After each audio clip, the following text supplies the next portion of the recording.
welcome to part 2 of our series on using the Hoopla app. In this video, we will walk through the navigating the different menus and how to use the search tab. There will be timestamps below if you want to jump ahead to a specific part. Along the bottom of the screen in what is known as the footer, you will see the following icons. The home icon is, as the name suggests, the home screen for the app. The My Hoopla tab, which is where you will find your current borrowed items and your favorites. The search icon will take you to Search menu. The Settings tab will take you to the Settings menu. Lastly, it is worth noting that the total amount of loans, unlike other apps, is on a monthly basis. The maximum loans you can have is 4 per month. Up first, we will start with the default homepage for the app.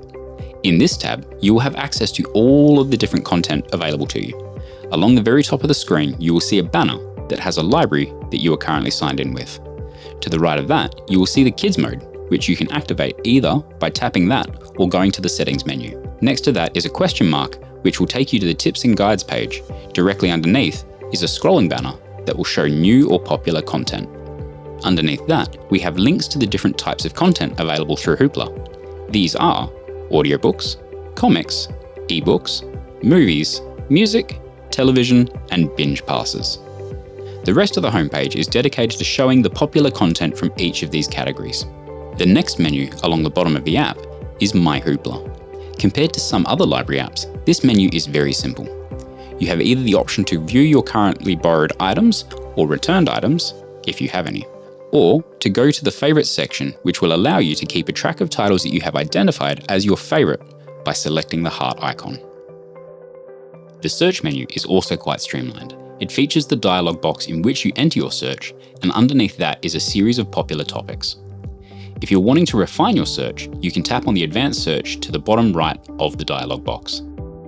The Advanced Search function will allow you to search by any or all of the following: title, people, authors or actors or narrators, keywords, the format, the release dates, the date added, the languages, the series name if it is part of one, the publisher, the ISBN, and the genre.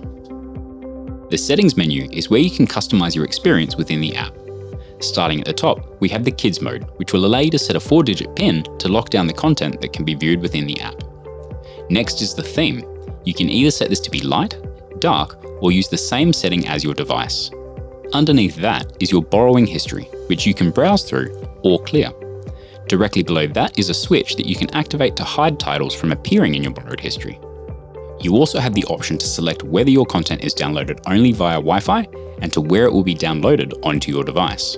The next section allows you to link your TV to your Hoopla account so that you can stream the content directly to your TV. The following sections are your account details, such as the email that is linked, the library that your account is linked to, and your library card details. Underneath this, there is a button to cancel your Hoopla account, 2 switches to manage the types of notifications you receive, and lastly, a button to log out of Hoopla on your device. Well done. For more instruction on how to use Hoopla, please watch the other videos in this series, which will be linked below and at the end of the video. Thank you for watching. Please click like if this video was helpful.